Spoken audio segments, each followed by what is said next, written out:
Olá pessoal, tudo bem? Sejam bem-vindos a mais um vídeo no meu canal YouTube. Agradeço a confiança em meu trabalho, de me seguir, estar inscrito, ter ativado as notificações, ter divulgado aos amigos e colegas, e agradeço mesmo. E uso o meu canal no YouTube para divulgar informações sobre direito, música, motivação. E acabou de sair mais uma decisão sobre os reflexos trabalhistas decorrentes da pandemia do coronavírus, do Covid-19. E como essa decisão é muito importante, não tudo que está saindo em decorrência do coronavírus é importante.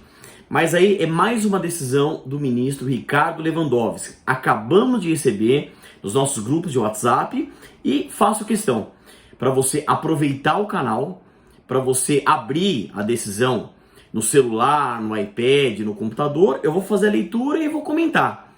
Na verdade, foram embargos de declaração na medida cautelar, na ação direta de inconstitucionalidade 6363 federal, que foi aquela ação direta de inconstitucionalidade sobre a medida provisória 936, que é aquela discussão do acordo individual, do acordo coletivo, da convenção coletiva, envolvendo a redução proporcional da jornada e do salário, bem como a suspensão temporária do contrato individual de trabalho. Então, vou fazer a leitura.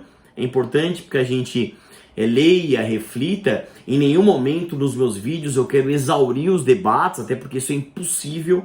Isso vai, gerar realmente muitas ações, muitas discussões, muitas reflexões. Mas a ideia é a gente estudar. Então vamos aproveitar esse momento para estudar, para refletir. Eu sou advogado, advogo tanto para reclamante quanto para reclamada, para eu poder orientar os meus clientes, os meus alunos, orientar os meus alunos, e você também ou ter conhecimento ou orientação, a depender da atuação profissional que você tenha. Então é só você pesquisar, tá, no Google fácil, embargos de declaração na medida cautelar, na ação direta de inconstitucionalidade 6363, Distrito Federal. Relator, ministro Ricardo Lewandowski. Você tem aqui o embargante advogado-geral da União, embargado a Rede de Sustentabilidade, o advogado Cássio dos Santos Araújo e outros ou outras, tá? Vamos lá.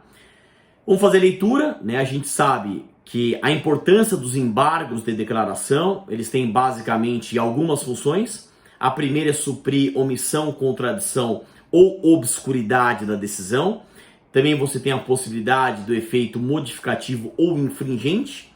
Também ele serve para pré-questionamento, para futura interposição de recurso de natureza extraordinária e para corrigir um erro material. Então aqui no caso foi para suprir omissão, contradição ou obscuridade, aclarar a decisão. Então trata-se de embargo de declaração opostos pelo advogado-geral da União que, em longa petição, sublinha possíveis problemas práticos advindos da liminar, que o Lewandowski deu, além de apontar a ocorrência de contradições e omissões na decisão embargada para, ao final, postular. Então, o que alega? Qual foi o objeto dos embargos? Primeiro, realmente criou aquela regra, você deve lembrar da decisão anterior, que o sindicato ele deve ser intimado em 10 dias corridos, em havendo um acordo individual, para que ele tome um dos dois caminhos. Ou que ele deflagre uma negociação coletiva, ou que ele fique inerte e fique silente. E a inércia corresponde a concordar, a corroborar com um acordo individual entabulado, ou para redução proporcional da jornada e do salário, ou para suspensão temporária do contrato individual de trabalho. Muito bem.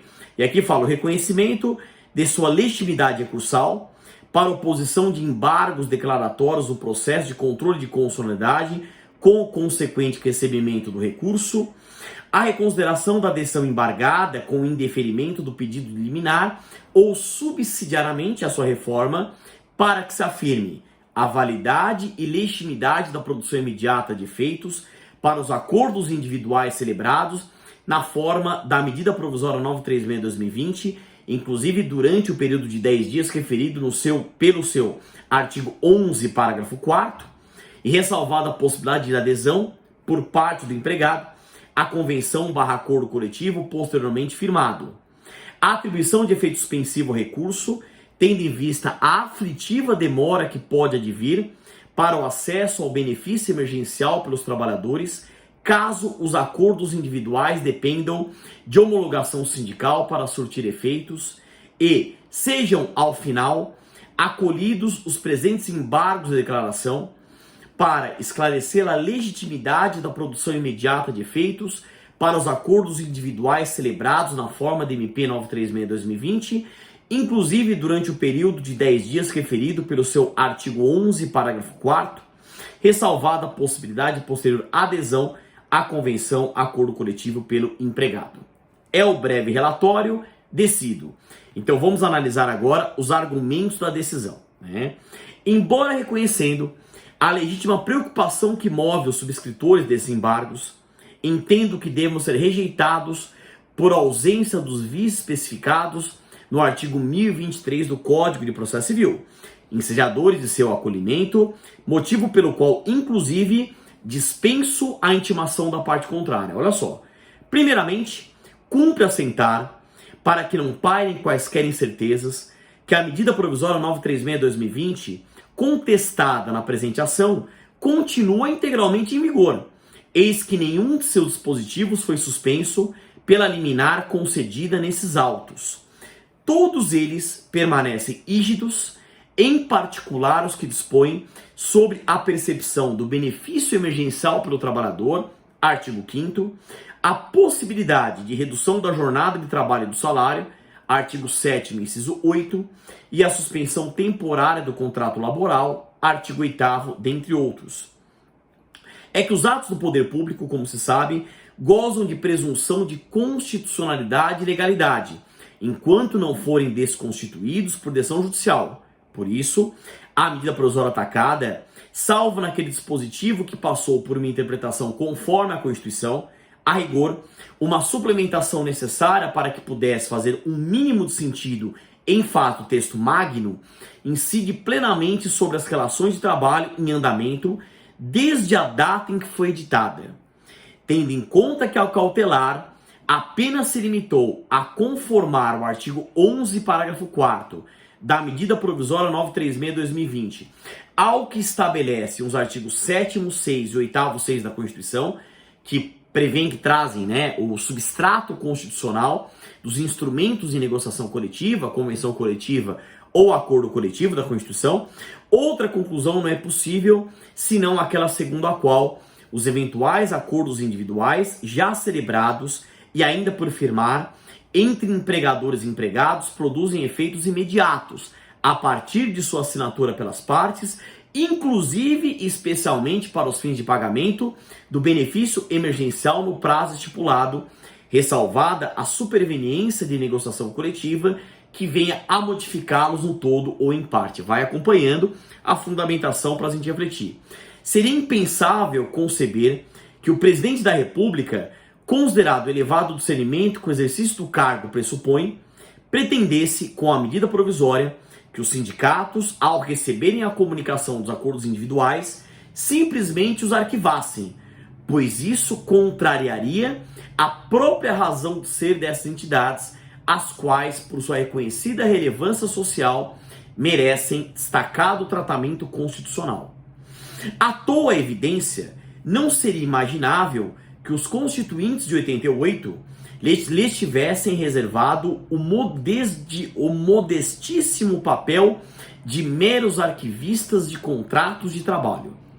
Não fosse isso, adotando uma visão mais realista, ou quiçá mais pessimista, nada impediria que os sindicatos guardassem a informação recebida dos empregadores para, no momento futuro, contestar os acordos individuais já celebrados perante a Justiça dentro do prazo prescricional dos créditos trabalhistas, 5 anos para os trabalhadores urbanos e rurais, até o limite de 2 anos após a extinção do contrato de trabalho, a teor do artigo 7º, inciso 29 da Constituição.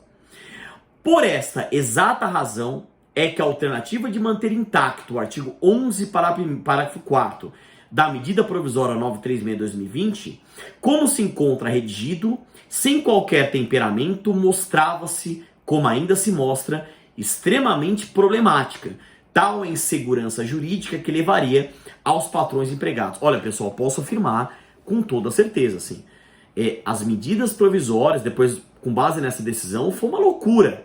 Tentar atender os clientes, trabalhadores, tomadores de serviço, e a preocupação era justamente essa. Se nós somos um Estado democrático de direito, pelo menos é o que diz o artigo 1º da Constituição Cidadã de 88, é natural que a segurança jurídica é uma das vigas mestras. E a gente tem que corroborar essa viga mestra. Vamos lá. Qual seria, então, a real intenção do chefe do executivo ao determinar a comunicação dos acordos individuais pelo empregador ao respectivo sindicato no prazo de 10 dias? Bem sopesadas as coisas, outra não poderia ser a conclusão, a não ser a de que a comunicação exigida na MP foi cogitada para que o sindicato cumpra o seu munus constitucional de fiscalizar a estrita observância dos direitos dos trabalhadores por parte dos patrões. Essa suposição se fortalece mais ainda porque os prazos estabelecidos no título 6 da Consolidação das Leis do Trabalho, que é o Decreto 5452 de 43, o qual regula as convenções coletivas, foram reduzidos pela metade pelo artigo 17, inciso 3, da mencionada medida provisória, em uma eloquente demonstração de que o governo antevia, ao menos implicitamente, uma possível deflagração de negociações coletivas a partir da comunicação aos sindicatos. Bem por isso, a decisão cautelar, ora embargada, buscou colmatar a lacuna identificada no texto da MP, esclarecendo que a comunicação ao sindicato permitirá que este, querendo, questione eventual abuso ou excesso praticado pelo empregador, como, por exemplo, no caso de determinada atividade econômica não ter sido afetada pela pandemia. A comunicação ao sindicato, não há dúvida, prestigia o diálogo entre, falamos muito isso em live semana passada, entre todos os atores sociais envolvidos na crise econômica resultante da pandemia, para que seja superada de forma consensual, segundo o modelo tripartite recomendado pela Organização Internacional do Trabalho, a OIT. E como bônus adicional, permite-se que os acordos individuais sejam supervisionados pelos sindicatos para que possam, caso vislumbrem algum prejuízo para os empregados, deflagrar a negociação coletiva prevista nos já citados artigos 7º, 6 e 8º, 6 da Carta da República. A interpretação, conforme a Constituição, que vem sendo muito mencionada, do grande jurista Comes Ganotilho, adotada na decisão embargada, atende à recentíssima Resolução 1/2020 da Comissão Interamericana de Direitos Humanos, CIDH, intitulada Pandemia e Direitos Humanos nas Américas. Realmente isso circulou, que exorta os Estados-membros, e seu item 5, a assegurarem o respeito aos direitos econômicos, sociais, culturais e ambientais de sua população.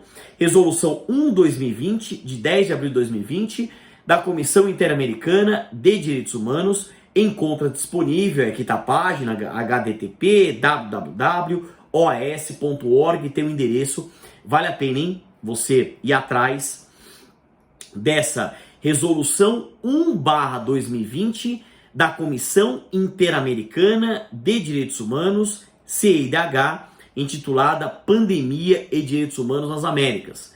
E mais, recomenda que os Estados-membros da CIDH garantam rendas e meios de subsistência a todos os trabalhadores, priorizando a proteção dos empregos, dos salários, da liberdade de associação e de negociação coletiva, bem como outros direitos laborais e sindicais. Muito bem, só tirei ali a possibilidade de alguém ligar para que esse vídeo não seja interrompido, Vamos lá.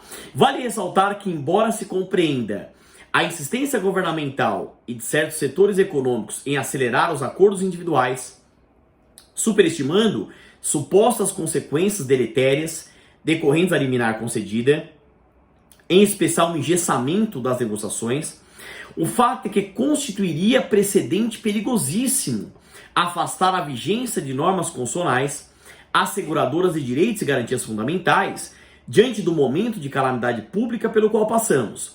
Isso só poderia ocorrer, e mesmo assim em escala limitada e sob supervisão do Congresso Nacional, durante a decretação dos estados de defesa ou de sítio, escrupulosamente delimitados nos artigos 136 e 137 da Lei Maior. Ora, a experiência tem demonstrado que justamente nos momentos de adversidade é que se deve conferir a máxima efetividade às normas constitucionais. Realmente isso é perigoso. A gente hoje vem se falando muito na criação de um direito emergencial em que as vigas mestras, os alicerces do Estado democrático de direito seriam mitigados, né? Tem que tomar muito cuidado com isso, sob pena de graves e não raro irrecuperáveis retrocessos. De forma tristemente recorrente, a história da humanidade tem revelado que precisamente nessas ocasiões surge a tentação de suprimir, antes mesmo de quaisquer outras providências, direitos arduamente conquistados ao longo de lutas multisseculares. Primeiro, direitos coletivos, direitos sociais e, por fim, individuais. Na sequência, mergulha-se no caos. A Constituição, é claro, não foi pensada para figurar apenas em momentos de bonança. Ao contrário, o seu fiel cumprimento se faz ainda mais necessário em situações de crise, nas quais, na feliz metáfora de John Elster, ela serve como mastro a que se prendeu Ulisses, para que não se perdesse em meio ao canto das sereias, pois que representa a derradeira barreira de proteção dos valores básicos da sociedade contra paixões ou interesse de uma maioria ocasional. Ulisses Liberto, Estudos sobre Nacionalidade, Pré-Compromisso e Restrições, São Paulo, Unesp, 2009. De resto, a redução dos salários, que é vista como panaceia para resolver as dificuldades econômicas pelas quais passamos atualmente, já se encontra prevista na vigente Constituição, sendo naturalmente vocacionada para os momentos de crise, até porque, em situações normais, a perda de remuneração não é esperada nem desejada. Para que isso aconteça, a bem da segurança de todos os envolvidos, o texto magno previu a participação dos sindicatos nas negociações para a proteção daqueles, invariavelmente os mais débeis na relação de trabalho, que sofrerão uma diminuição de rendimentos. Quer dizer, o próprio artigo 7º, inciso 6 da Constituição, isso em hermenêutico exegese, numa interpretação gramatical ou literal, traz o princípio da irredutibilidade salarial, o que em tese só é cabível à redução do salário por negociação coletiva, convenção coletiva ou acordo coletivo de trabalho, tendo que passar pelo sindicato, né? Nesse passo, vale registrar que não colhe o argumento amplamente difundido na mídia de que a medida provisória vergastada estaria mantendo intacto o valor da hora trabalhada, motivo pelo qual não existiria verdadeira redução do salário. Trata-se de mais uma falácia, sem qualquer consistência, porque a própria Constituição garante, em seu artigo 6º, inciso 4, um salário mínimo para o trabalhador, capaz de atender às suas necessidades vitais básicas e às de sua família, como moradia, educação, saúde, lazer, vestuário, higiene, transporte e previdência social, as quais só são satisfeitas, se de fato podem ser, considerada a remuneração como um todo.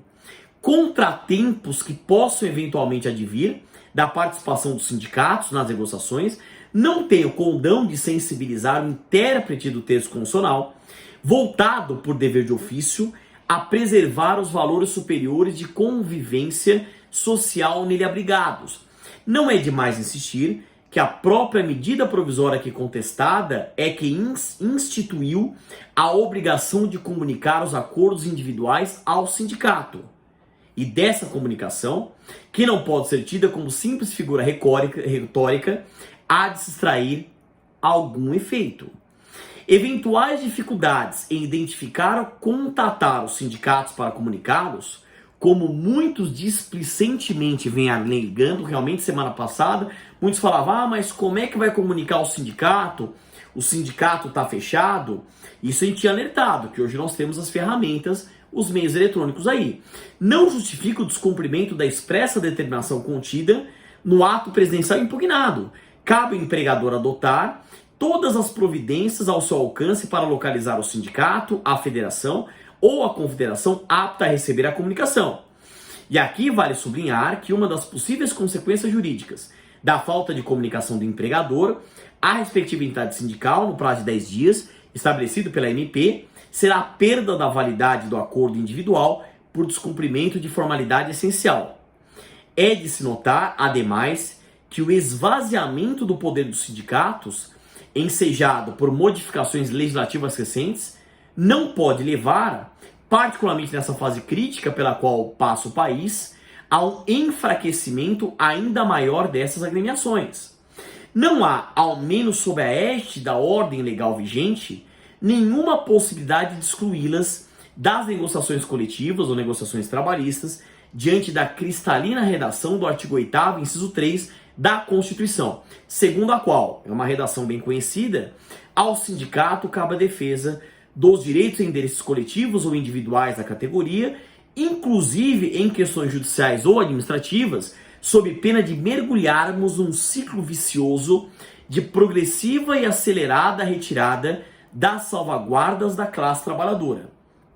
A decisão embargada, a toda evidência, não acarretou nenhuma insegurança jurídica.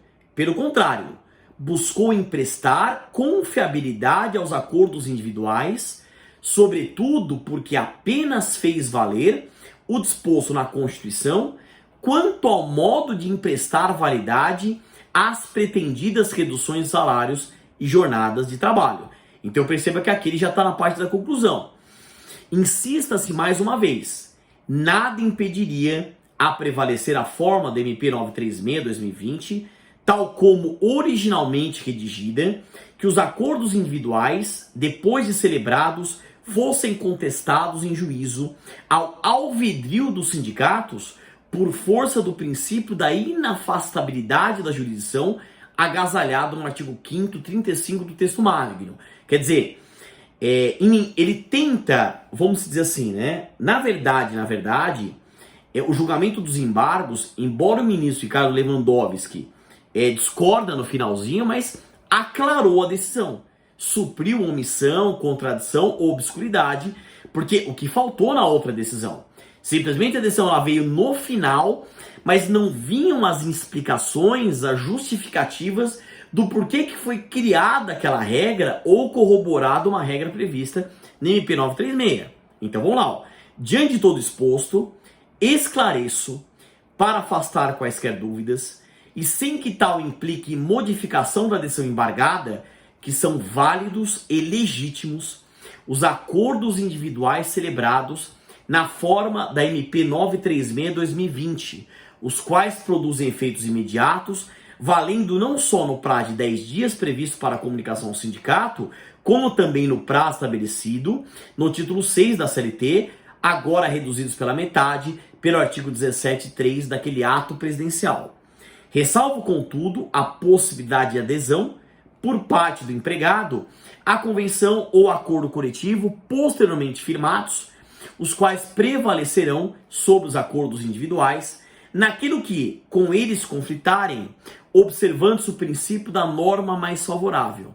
Na inércia do sindicato, subsistirão integralmente os acordos individuais, tal como pactuados originalmente pelas partes. Em conclusão, conheço o recurso, nos termos do artigo 1024, parágrafo 2º do CPC, admitindo a legitimidade do advogado-geral da União para opor os embargos declaratórios, porém os rejeito, por entender que não se encontram presentes os vícios apontados, sem prejuízo dos esclarecimentos supra-explicitados. Publique-se. Brasília, 3 de abril de 2020, ou seja, hoje, segunda-feira, acabou de ser a decisão. Então, nos grupos que eu já participo, de WhatsApp, de professores, de juristas, muitos dizem que essa decisão, ela aclarou sim a decisão anterior, a decisão liminar. Porque realmente foi criada aquela regra que, em havendo um acordo individual, o sindicato deveria ser comunicado no prazo de 10 dias, podendo adotar dois caminhos. Ou deflagrando negociação coletiva, ou ficando inerte, o que corroboraria um acordo individual. Então isso está dando validade ao acordo individual, mas essa validade celebrada da forma do MP, os quais produzem efeitos imediatos, não só no prazo de 10 dias, mas também nos prazos estabelecidos no título 6 da consolidação, embora reduzidos pela metade. Quer dizer, então a gente tem a validade do acordo individual em todos os prazos, mas o que seria recomendável?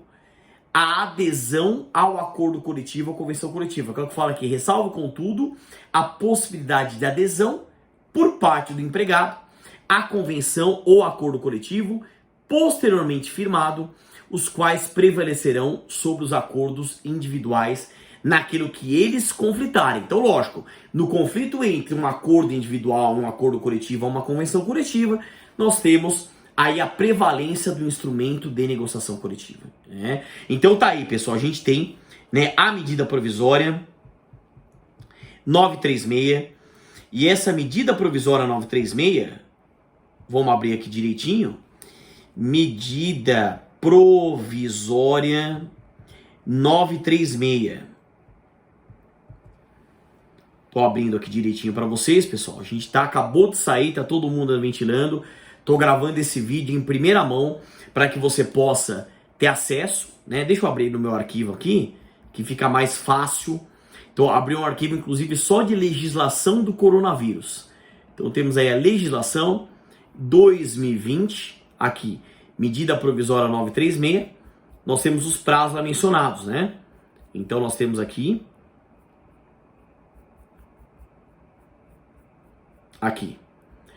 Durante o estado de calamidade pública, que é o artigo 17 da medida provisória, de que trata o artigo 1º, os prazos previstos no título 6 da CLT ficam reduzidos pela metade.